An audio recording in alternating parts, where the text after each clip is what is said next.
पूरी दुनिया में सिर्फ दो लोग थे जिनके पास जादुई ताकतें थीं।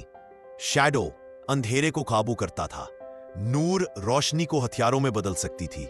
एक रात आसमान फटा और एक सियाह दरार जाहिर हुई जो लोगों की रूहें खींचने लगी। शैडो ने चीखें सुनी, नूर ने आसमान की टूटती रोशनी देखी। दोनों एक ही तरफ दौड़े और पहली बार आमने सामने आ गए। दरवाजे से एक खौफनाक मखलूक निकली। शैडो ने अंधेरे का हमला किया मगर वो टूट गया। नूर ने चमकती ढाल बनाई। शैडो हैरान रह गया। शैडो बोला, हम अकेले नहीं जीत सकते। नूर ने कहा, तो फिर साथ लड़ते हैं। जैसे ही दोनों ने हाथ मिलाए, अंधेरे और रोशनी ने मिलकर सोने का ताकतवर हल्का बनाया जिसने मखलूक को राख कर दिया और दरार बंद हो गई। नूर बोली, हमारी ताकतें एक दूसरे के बगैर कुछ नहीं। शैडो ने जवाब दिया, फिर दुनिया को बचाना हमारा साथ है। और यूं एक टीम बनी, शैडो एंड नूर, दुनिया के नए मुहाफिज।